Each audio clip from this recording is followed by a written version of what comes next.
Alors le Tanya est du jour.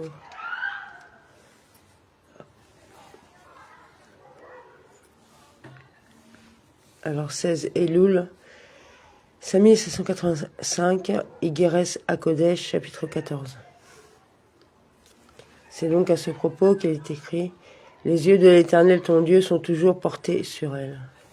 Devarim 11-12, précédemment cité, Rabbi Genu Zalman propose de répondre à la question qui posait sur la formulation de ce verset en s'interrogeant sur l'anthropoformisme qu'il emploie, les yeux de Dieu. Il montre donc le lien entre les yeux et l'attribut d'Orgma, duquel émane la lumière nouvelle qui est accordée à Rosh Hashanah. Les yeux sont une expression se rapportant à l'extension et à l'éclairage de la lumière d'Orgma. Selon le Zohar, tome 2, à la page 218a, et le Resraïm, chapitre 8, au paragraphe 1. En effet, la vision restitue d'emblée un panorama d'ensemble, une appréhension globale qui est comparable à la perception d'Orgma. À l'opposition, l'audition, les oreilles supposent un examen détail par détail et évoquent donc l'analyse de Bina. C'est pour cela que les sages sont appelés les yeux de la communauté. Par exemple, dans le verset Bamidbar 15-24, par inadvertance des yeux de la communauté, on verra à ce sujet le Midrash Shir Asherim Rabbah, chapitre 15 au paragraphe 2, et le Zohar, tome 3, à la page 20a. Ainsi, les sages sont ceux qui, par leur sagesse, apportent la vision à la communauté. En effet, ils savent apporter une interprétation juste à ce qu'ils voient. Ils possèdent l'intuition et les connaissances qui les placent d'emblée sur la bonne voie. Et il est dit que l'atmosphère des restes d'Israël confère la sagesse. Selon le traité Baba Batra 158b, et l'on verra le Zohar tome 3 à la page 245b, ainsi en restes d'Israël éclaire l'Orgma que ce pays reçoit des yeux de Dieu. Tous ceux qui y résident peuvent donc l'intégrer en eux. Ce qui veut bien dire que cet attribut s'y révèle beaucoup plus clairement qu'en tous les autres endroits du monde. Cette extension et cet éclairage, bien que continus, n'appartiennent cependant pas à un même niveau, à un même plan, depuis toujours. En fait, il s'agit chaque année d'une lumière nouvelle, plus élevée, car celle qui a été introduite et qui a éclairé à partir de Rosh Hashanah se retire en sa source, à la veille de Rosh Hashanah suivant. L'extension et l'éclairage sont continus, et de ce point de vue, il y a bien continuité dans le temps. C'est ce qui a été défini au préalable comme le renouvellement de l'existence. Pour autant, même si, dès qu'une lumière est retirée, une autre la remplace, il n'y a pas d'identité dans le temps. Chaque nouvelle lumière est systématiquement plus élevée que celle qui la précède. C'est donc pour cela qu'elle est écrite du début de l'année jusqu'à la fin de l'année. C'est la suite du verset Devarim 11-12, précédemment cité. Ainsi, l'influence accordée par une année n'est pas maintenue l'année suivante, de sorte que chaque Rosh Hashanah est bien un nouveau début. En cette fête, l'intégralité de cette lumière accordée pour la nouvelle année prend la forme d'un point, englobant le monde entier.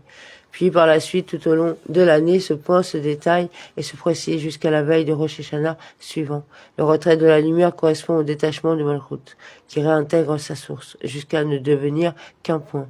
Pour maintenir la création, cet attribut doit donc être reconstruit. Et cette reconstruction commence avec la sonnerie du chauffard, dont l'embout dans lequel on souffle n'est qu'un point, alors que l'autre extrémité de laquelle émane le son s'élargit. Par la suite, cette reconstruction, cet élargissement se poursuivra jusqu'à ce que Malchut assume pleinement son rôle. Uniquement. Le terme uniquement permet ici de spécifier la lumière de chaque année, bien qu'il y ait continuité dans la création. En effet, chaque lumière apporte ce que les précédentes ne possédaient pas encore. De ce fait, le mot Mereshit, du début, est orthographié sans aleph, faisant ainsi allusion au retrait de la lumière qui se détache. L'absence du aleph correspond donc au retrait de la lumière selon le Zohar, tome 2, aux pages 54a et 123a. En effet, cette forme elliptique transforme Réchit, commencement, en Rach, pauvre. Ainsi, nos sages disent que l'année qui est pauvre en son début s'enrichit en sa fin. De fait, elle n'est au début qu'un point pauvre par ses dimensions, elle s'enrichit en sa fin. Lorsque ce point se détaille et se précise, cet enrichissement commence dès que retentit le chauffard. Depuis la veille de Rosh Hashanah jusqu'à après les sonneries du chauffard. C'est précisément les sonneries du chauffard qui attirent l'aleph dans le monde et révèlent la lumière correspondante à la nouvelle année, tout comme on sonne du chauffard lors du couronnement d'un roi. Ce sont ces sonneries qui reconstruisent l'attribut de Malrout et lui permettent d'assurer le fonctionnement des mondes d'une manière nouvelle. Lorsque descend une lumière nouvelle, plus élevée, alors que jamais une lumière aussi élevée n'a éclairé, celle-ci s'introduit et se cache dans la terre des vivants là-haut. Là-haut, la lumière de la terre des vivants émanant de l'attribut de Malrout du monde d'Atsilut se propage dans tous les mondes à la fois et les vivifie, de même que tous les êtres qui s'y trouvent, les âmes, les anges, les sanctuaires célestes. Et ici-bas, la lumière de la terre des vivants des restes d'Israël se répand dans le monde entier qui est donc entièrement vivifié par la terre sainte. Reçoit d'elle son influence. Rabbi Genu Zalman précisera par la suite qu'il est impossible de recevoir cette influence d'une manière accrue, en donnant de la tzedaka pour renforcer Eretz Israël. Afin de vivifier l'ensemble des mondes tout au long de cette année. Néanmoins, sa révélation à partir de cet état de voile dépend des actes des créatures inférieures.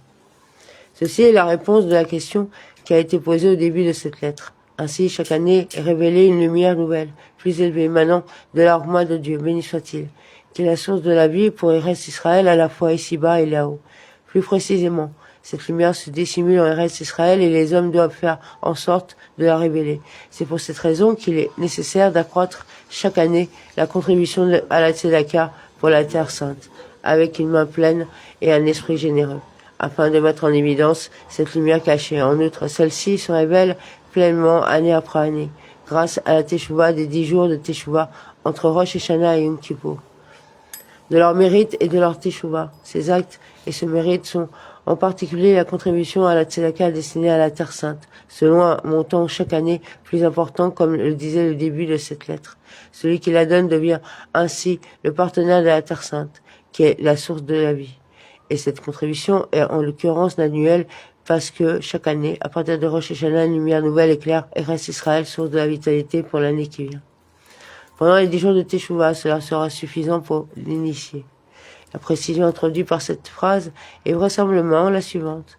Le but de cette lettre n'est pas de commenter la signification de Rosh Hashanah, bien que celle-ci soit largement exposée, mais plutôt de mettre en éveil l'amour de la Terre Sainte et le désir de contribuer à la tzedaka qui lui est consacrée.